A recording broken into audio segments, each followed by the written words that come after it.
చంద్రబాబు నాయుడు గారు అసలు నేను మిమ్మల్ని తిడదామని అనుకోవట్లేదు, కానీ ఇప్పుడు మీరు ఇచ్చిన స్టేట్మెంట్ నా బ్లడ్ బాయిల్ అయిపోతుంది. దేవుడు మిమ్మల్ని క్షమించడు.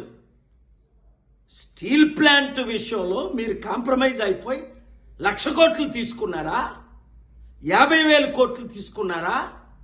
ఎంతకి కాంప్రమైజ్ అయ్యారని అడుగుతున్నా. ఇప్పుడు మీరు అంటుంది ఏంటి?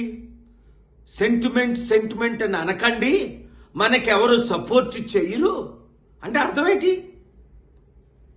ఎత్తుకెళ్ళిపోవడమేనా మోదీ గవర్నమెంట్? అదానీలకి అంబానీలకి అమ్మేయడమేనా?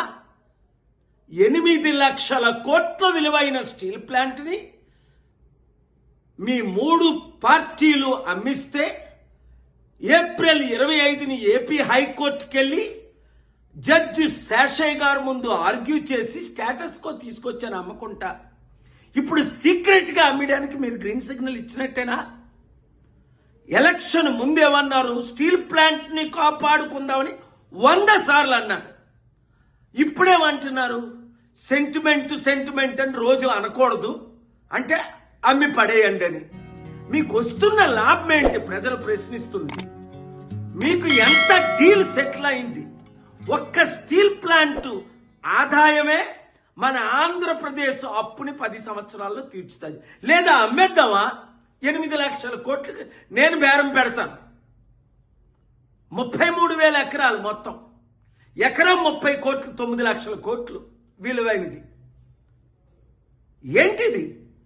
మీరు ఇంత కాంప్రమైజ్ అయిపోతారా? ఈ వయసులో మీకు డబ్బుడు కమ్ముడిపోయారా?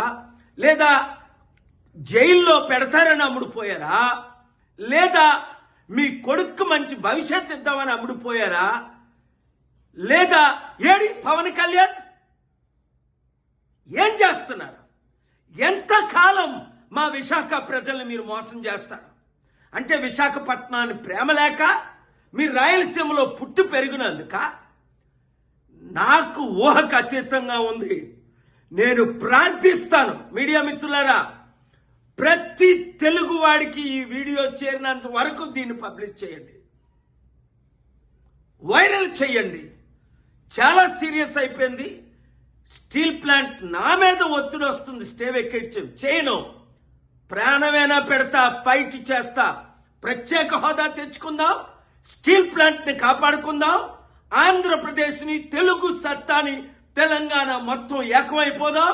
ఈ దొంగ రాజకీయ కుట్ల రాజకీయ కుటుంబ కుల పాలనకి అంతం చేద్దాం. Thank you very much.